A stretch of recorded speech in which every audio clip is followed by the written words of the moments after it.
這就是我們今天的主角，來自匹克的年度旗艦将軍。大家都知道它是大三角 3.0 Pro 的續作，在曝光之後，憑借它出色的外觀以及不同以往的大胆設計，讓它有了一个更響亮的名字——将軍。GCU 的外底橡膠三明治的中底結構，上層批塑，中間一塊前插碳板，下層輕量化太極，還用上了這種將中底全部包覆起來的斜面設計，配置絕對不負旗艦之名。在這樣的配置情況下，重量表現也還算可以接受，單支41碼的重量在400克左右，雖然不算特別重但是對於體力不是特別好的兄弟們來說，可能還是會成為你們在球場上不小的負擔。OK， 那基礎配置就是這樣。如果你對於這一雙鞋比較有興趣，那接下來就跟着當子的節奏，一起來深度了解一下這一雙匹克的將軍。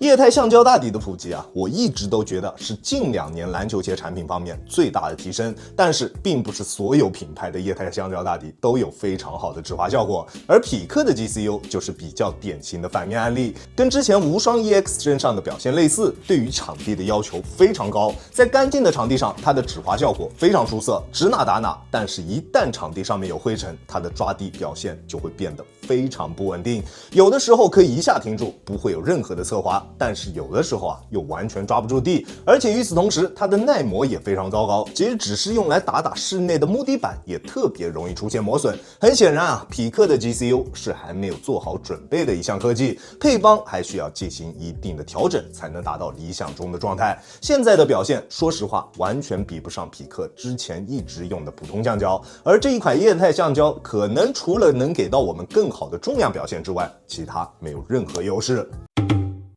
中底的大面積前插碳板就是它抗扭的最好保證，不管做什麼動作，它的鞋身姿態都能保持得非常好，幾乎不會出現什麼形變。而且它身上這一塊前插的碳板在前半部分的硬度控制做得非常不錯，完全不會絆腳，在傾斜狀態下就能輕鬆彎折，即使你的體重不大，也一定可以駕馭，並且對於多腳部的球員也非常友好，不管是正常跑動、變向，還是做一些切入動作，它的前掌彎折都不會特別困難。對於一雙用了前插碳板的籃球鞋確實比較難得，而作為一雙有着較高中底強度的籃球鞋，它的自然彎折點是否合理就會變得非常重要。但是很不幸將軍在這一方面的處理並不是特別出色，它的後跟與前半段的鞋身好像是完全分離的一樣。大家可以看到在彎折時，它後跟處會有一個非常明顯的自然彎折點，設計初衷應該是為了避免絆腳，但是對於像我這一種足底筋膜炎患者來說穿它打球就會特別容易腳酸。我的腳特別敏感，穿這種自然彎折點不是特別合理的籃球鞋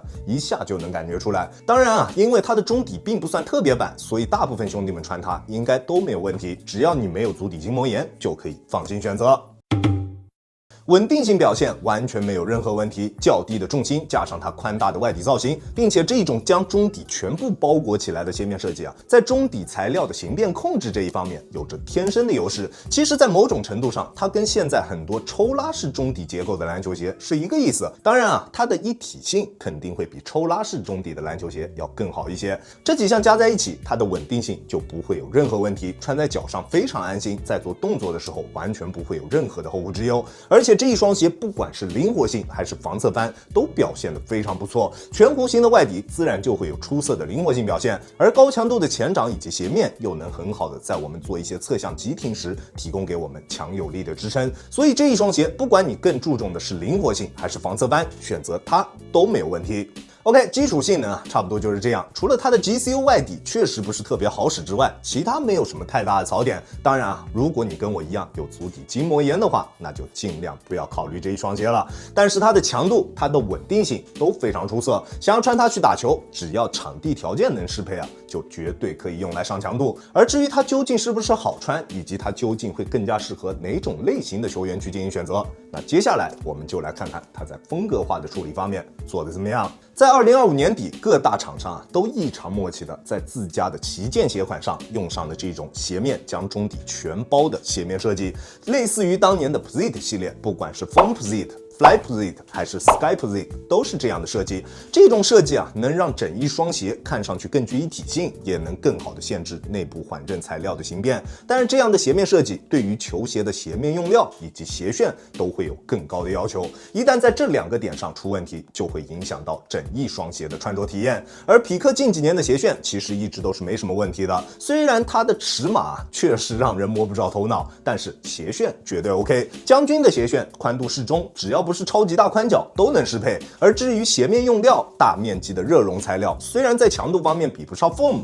但是也絕对夠用。不管做什麼動作，它的鞋面都可以很好的兜住我們的雙腳，後跟處的電鍍 TPU 也能保證球鞋後跟所需的支撐力。再加上中底的大面積碳板啊，強度大家完全不用去擔心，不管什麼强度的球局它都能适配，而且它的包裹锁定也同樣出色。合適的鞋楦寬度加上厚實的內部填充，靜態包裹非常棒，並且在動態情況下，它的包裹依舊優秀。穿上鞋拉緊鞋帶，它的鞋面能夠很好的貼合住我们的双腳，除了在彎折點處會有一點點輕微的卡腳問題之外，其他部位的包裹舒適度都沒有問題。而至於它的繫帶系統啊，我覺得有必要跟大家說一下。大家可以看到，它在後跟處有2對鞋帶孔，如果你的腳型足夠窄，那確實啊可以把2組鞋帶全都穿上。但是因為它的鞋帶長度略微偏短，而且啊它的鞋帶在實戰的過程中特別容易鬆動，所以在穿這雙鞋打球的時候，我們盡量啊就去繫一個死結，這樣才能盡可能的保證球鞋在實戰的過程中一直能有出色的包裹鎖定。如果繫上所有鞋帶孔之後，它的鞋帶長度對於你來說會有點不太夠用的，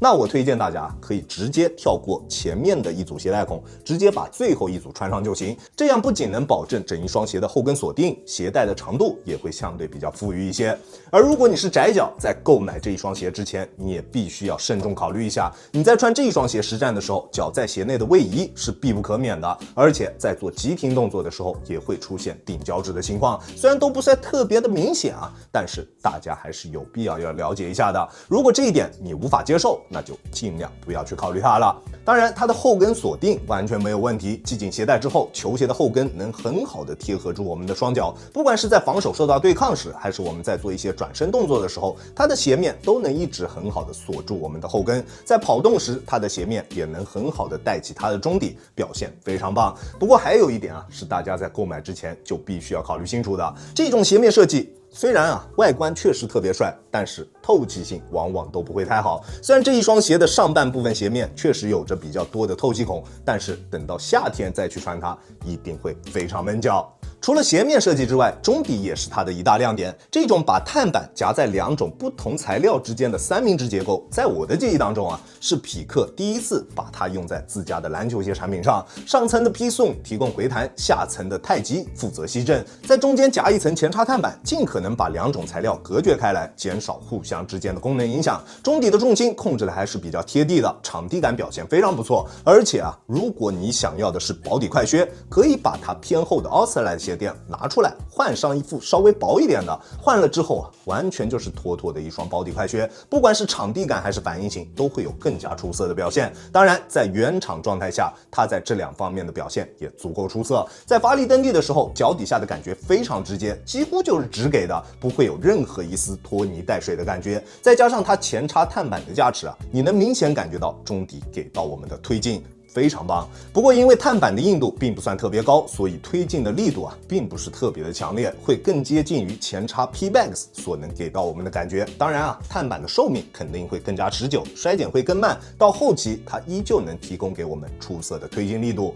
但如果你是腳感黨，這一雙鞋你一定不會喜歡。它的中底腳感基本上全都是由它這一副偏厚的 Oxalate 鞋墊所提供的，隨着穿着時間的上升，腳感會越來越差。但是啊，緩震極限完全沒有問題。我190斤的體重，在單純使用腳後跟着地的時候，震腳的感覺也並不會特別明顯。而它的中底過渡只能算中規中矩，在正常跑動時，中底的過渡還算不錯。它的前插碳板能夠很好的傳導從後跟過渡到前掌的力，但是在我們蓄力起跳的時候，因為後跟處加了這一塊高強度的電鍍 TPU， 當我們在用後跟大力去接觸地面時，會有一瞬間覺得後跟的觸地感非常生硬。好在它中底有一塊前插的碳板，能夠在我我們起跳時提供給我們一定的推进和反饋，讓它有了还算不錯的跑跳體驗。如果這一雙鞋在後跟只用傳統的鋼寶，去掉這一塊增加質感的電鍍 TPU， 它的中底體驗一定會更加出色。將軍亞當球鞋環評級 B+。其實在穿這一雙鞋之前啊，我一直不明白為什麼要把大三角 Pro 的名字改為將軍，重新起一條新的產品線。但是當我拿到這一雙鞋，穿上它打球之後，